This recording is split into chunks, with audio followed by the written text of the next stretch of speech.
Assalamualaikum warahmatullahi wabarakatuh. Saya Lukidaya Meilanti, NIM 009 dari kelas bimbingan konseling A. Di sini saya akan mempresentasikan tugas yang berjudul pengantar untuk konseling. Oke, lanjut. Konseling sebagai profesi sekarang dikelola dan diatur dengan lebih baik dan ada pemahaman yang lebih baik tentang manfaat dan batasan praktik konseling. Oke, selanjutnya munculnya konseling. Sebelum tahun 1900-an, sebagian besar konseling berbentuk nasihat atau informasi. Di Amerika Serikat, konseling dikembangkan dari kepedulian kemanusiaan untuk meningkatkan kehidupan mereka yang terkena dampak revolusi industri pada tahun 1950-an hingga sekitar awal 1900-an. Selanjutnya ada pelopor konseling. Konseling secara bertahap tumbuh di awal 1900-an dan 3 individu yang dikreditkan sebagai pelopor dalam kemunculan konseling yakni adalah Frank Frason, Jesse B. Davids, Gilbert Pierce. Yang pertama ada Frank Frason pada tahun 1854 sampai 1908. Frank Frason sering dianggap sebagai bapak bimbingan. Dia dilatih dalam berbagai disiplin ilmu, menjadi pengacara, insinyur, guru perguruan tinggi, dan pekerja sosial sebelum menjadi reformis sosial dan bekerja dengan kaum muda.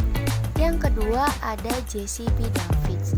Jesse B. Davids adalah orang yang pertama yang membuat program bimbingan sistematis di sekolah umum, menjadi pengawas sistematis sekolah Grand Rapids, Michigan. David menyarankan guru komposisi bahasa Inggris memasukkan topik tentang bimbingan karir dalam pelajaran mereka seminggu sekali dengan tujuan membangun karakter untuk mengurangi masalah siswa. Yang ketiga ada Gilbert Pierce. Mantan mahasiswa Yale menderita depresi berat dan paranoia beberapa kali selama hidupnya. Setelah percobaan bunuh diri yang gagal, dia berkomitmen pada sebuah institut untuk orang gila dan tinggal di rumah sakit jiwa selama 3 tahun. Dia menentukan kondisi di institusi mental menyedihkan dan mengeksposnya pada bukunya. Pikiran yang menumbuhkan dirinya pada tahun 1908. Brice menggunakan buku tersebut sebagai platform untuk mengadvokasi fasilitas kesehatan mental yang lebih baik dan reformasi dalam perawatan. Karyanya juga merupakan pelopor konseling kesehatan mental. Lalu lanjut ke peristiwa yang mempengaruhi perkembangan konseling pada tahun 1900-an hingga 1930-an.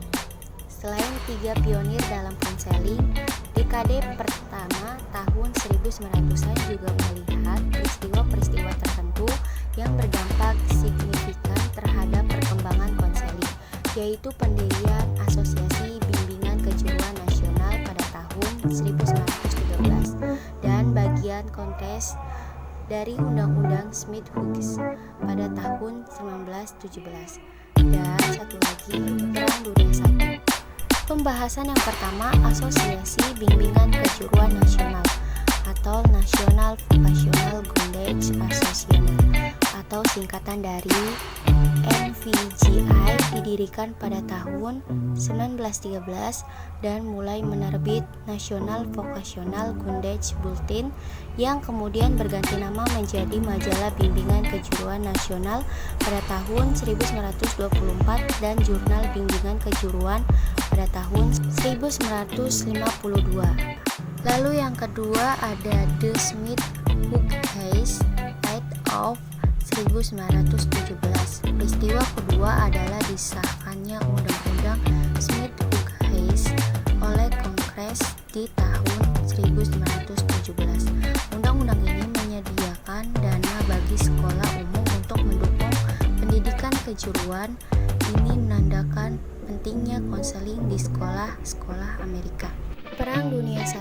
Peristiwa ketiga yang berkontribusi pada pengembangan konseling adalah Perang Dunia I. Selama perang, konseling digunakan dalam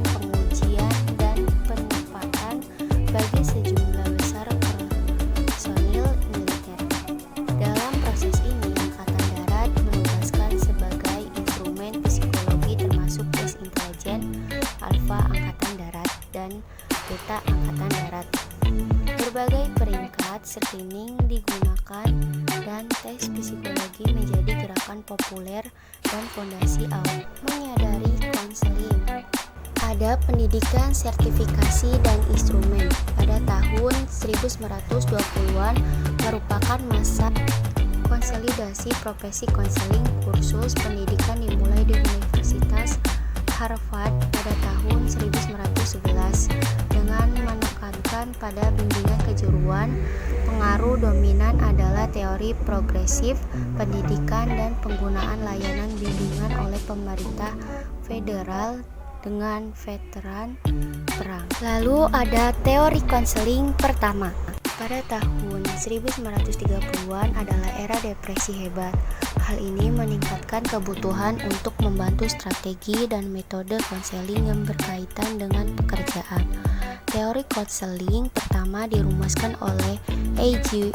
Williamson dan rekan-rekannya di Universitas of Minnesota. Williamson memodifikasi teori prasonsi dan menggunakannya untuk bekerja dengan mahasiswa dan pengangguran. Penekanannya pada pendekatan konselor langsung dikenal sebagai sudut pandang Minnesota dan kadang-kadang disebut sebagai konselor faktor atau sifat. Pendekatan pragmatisnya menekankan pada pengajaran konselor atau pendamping dan keterampilan mempengaruhi. Menurut John B. Ward, pada tahun 1932 mengusulkan agar setiap guru menjadi konselor dan bimbingan harus fokus mempersiapkan siswa untuk hidup di luar lingkungan sekolah. Penekanan ini membuat konselor melihat keputusan kejuruan sebagai bagian dari tanggung jawab mereka. Terima kasih tugas presentasi video kali ini saya akhiri. Wassalamualaikum warahmatullahi wabarakatuh.